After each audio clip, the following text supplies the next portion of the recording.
गोष्टीचे नाव आहे ती अमावस्येची रात्र.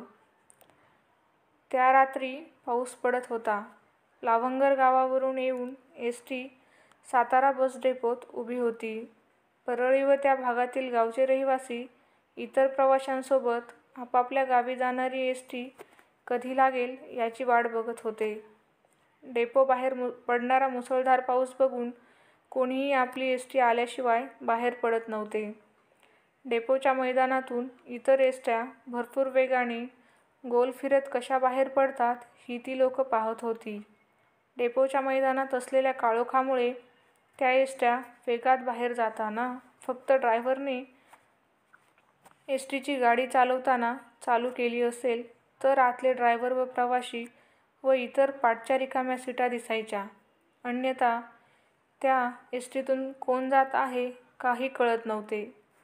फक्त डेपोत ऊस विकणाऱ्या दुकानांचा उजेड त्या बाहेर जाणाऱ्या एसटींवर पडायचा आणि मग पावसामुळे भिजलेल्या एसटीचे पत्रे अंधारात चकचक चमकत होते. ऊस पिळणाऱ्या मशीनचा निक निक निक निक असा आवाज प्रवाशांच्या व इतर ठिकाणी उभे असलेल्या लोकांच्या कानावर अलगद पडत होता. प्रवासी त्या रात्री फार जास्त नव्हते, कारण रात्र फार झाली होती. समोर सर्व प्रवाशांना अंधारात उभी असलेली गाडी नेमकी कुठल्या गावी जायला लागते याची उत्सुकतेने अंधारात वाट बघत होते, कारण प्रत्येकाला आपल्या घरी लवकर पोहोचायचे होते. अचानक त्या एसटीत काळोखात कोणीतरी चढताना लोकांना लांबून दिसले. एसटीची लाईट आतून बाहेरून बंद होती, पण समोरच्या डेपोचा व दुकानांचा प्रकाश ड्रायव्हरच्या सीटवर पडत होता. अचानक ड्रायव्हरने गाडीचा बोर्ड बदलला. लोकांना हलक्या नजरेने पाहिले. सातारा लावंगर बोर्ड काढून त्याने तिथे सातारा पाटेघर बोर्ड लावला. प्रवाशांना काळोखात तो बोर्ड नीट दिसला नाही, पण लगेच लोकांच्या कानी आवाज आला, "चला, सातारा पाटेघर गावी जाणारी गाडी लागली आहे. चला, सातारा पाटेघर गाडी" अशी अनाउन्समेंट झाली. त्याबरोबर परळी व त्या भागातील लोक त्या उभ्या राहिलेल्या एसटीकडे अंधारातून भर पावसात पळत सुटले. एसटीजवळ पोहोचताच लोकांनी एसटीच्या दरवाजावर जोरात हात मारत ठोठावत दरवाजा उघडण्यास सांगितले. ते ऐकून ड्रायव्हरने एसटीची आत असलेली पिवळी-धमक लाईट चालू केली. एक माणूस जोरात ओरडला, "मास्तर, दरवाजा उघडा. " लगेच एक म्हातारी बाई ओरडली, "अहो कंडक्टर, दरवाजा उघडा की, कसला पाऊस पडतोया. " कंडक्टरने आतून दरवाजा उघडला. लोक पटापट आत चढायला लागले. पाहिजे त्या सीटवर बसू लागली.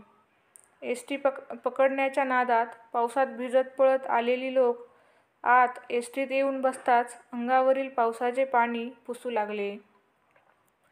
प्रवासी किमान 10 ते 12 एवढेच मोजण्याइतपत होते. ड्रायव्हरने एसटी चालू केली. एसटीचा घँग घँग असा आवाज आला. एसटी चालू करताच पुढे सरकली. एसटी चालू लागली. लगेच प्रवाशांजवळ कंडक्टर तिकीट काढण्यास येऊ लागला. प्रत्येकजण आपापल्या गावची नावे सांगत तिकीट काढून घेत होती. कुणी परळी फाटा तर कुणी भोंदावड, कोणी वडगाव. सावली गावाच्या पुढे एकही प्रवासी पुढे जाणार नव्हता.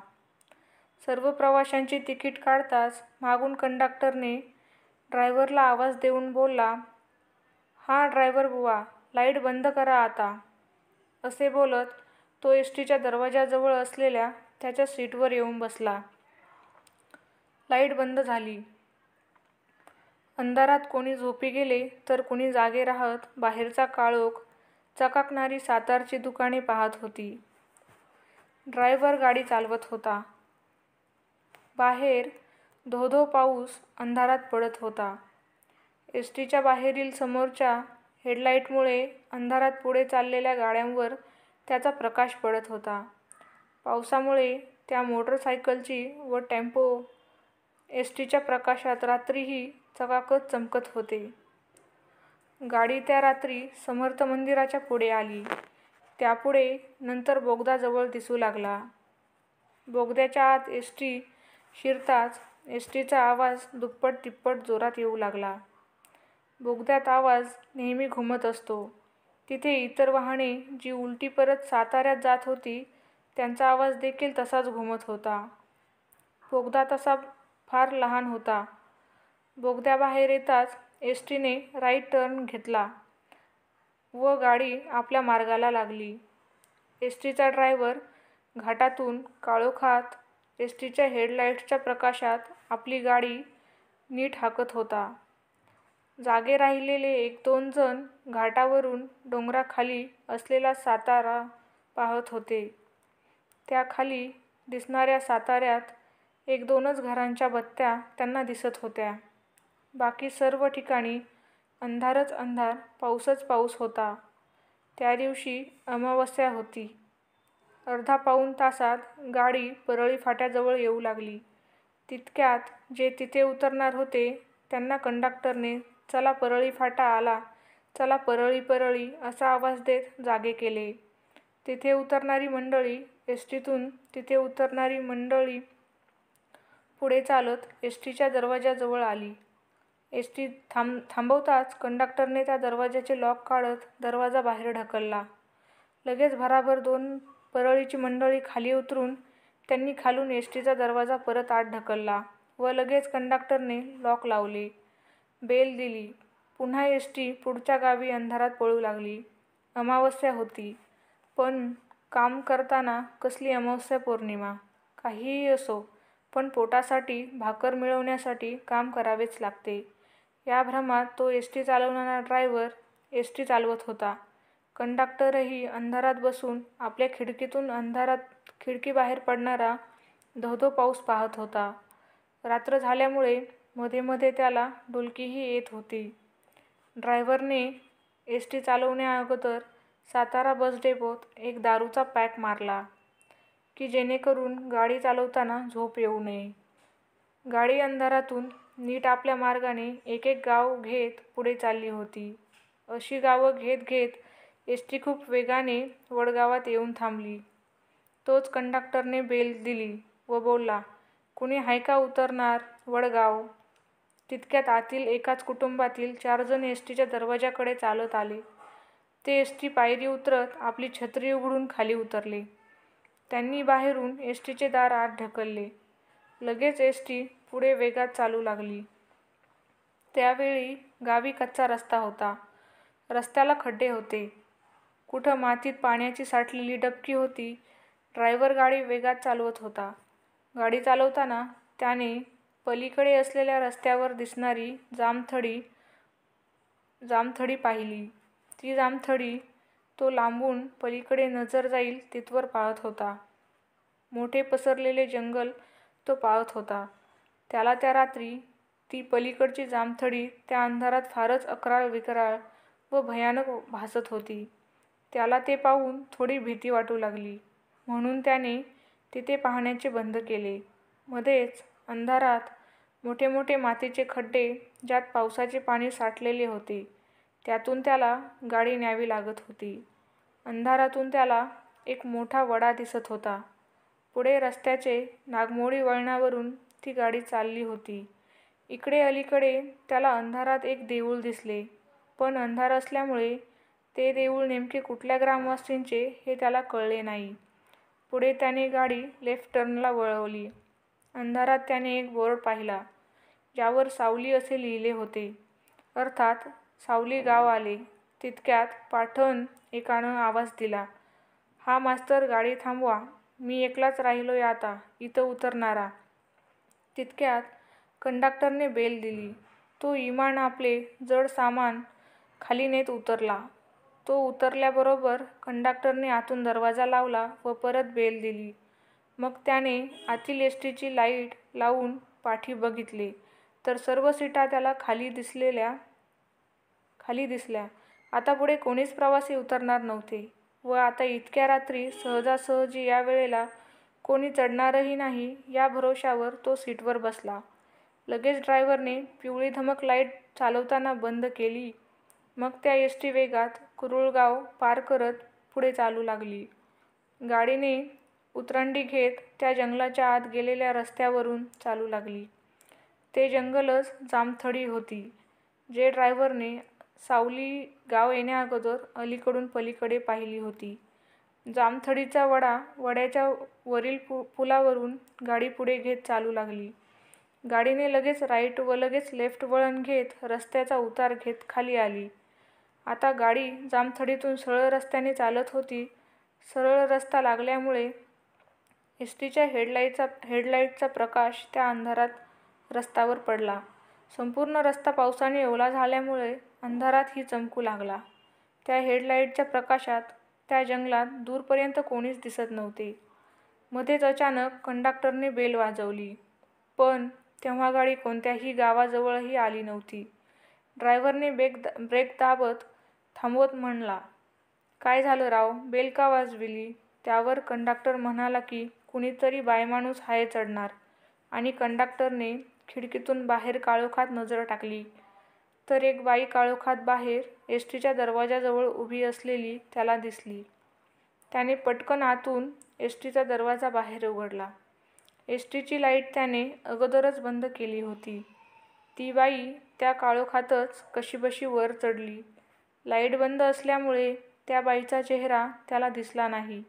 मात्र हे सर्व होत असताना तो ड्रायव्हर विचार करत होता की साला मी गाडी चालवतोय, पण पुढे रस्त्यावर मला दूरपर्यंत कोणीच दिसलं नव्हतं, आणि मग ही बाई अचानक ह्याला दिसली कुठून?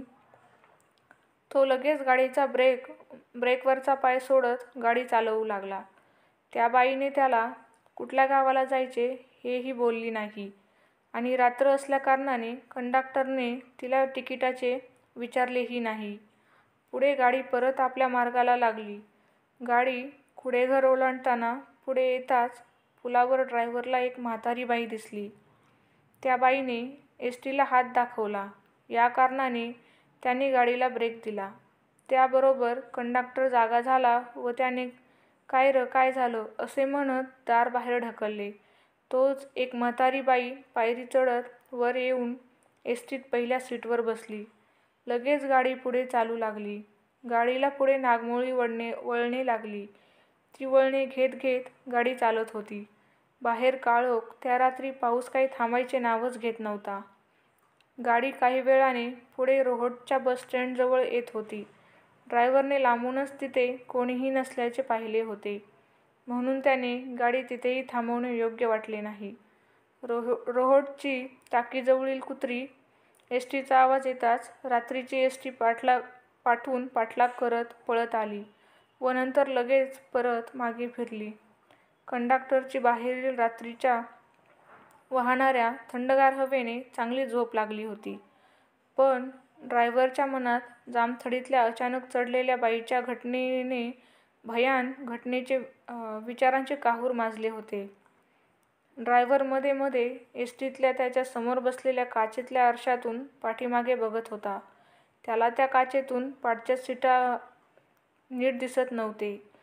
लाईट बंद केली म्हणून काळोख असल्याकारणाने तो ते नीट पाहू शकत नव्हता. बाहेर पावसात गडद रात्र झाली होती. मध्ये वीज कडकडत होती.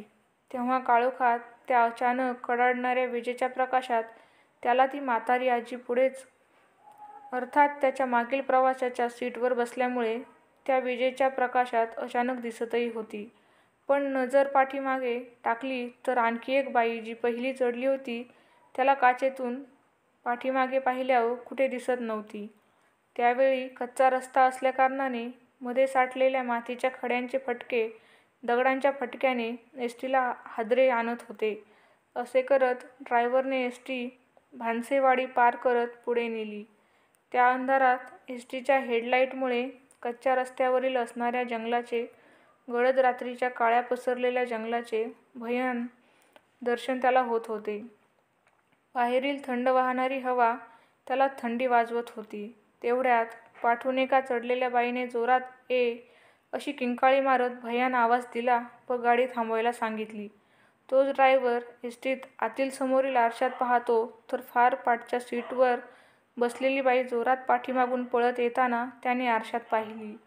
गाडी मध्येच रस्त्यात होती व जवळपास रात्री भर जंगलात असताना कोणते गाव, घरही आसपास दिसत नव्हते. त्यामुळे ड्रायव्हरच्या मनात संशय निर्माण होऊन भीतीने धस्स झाले.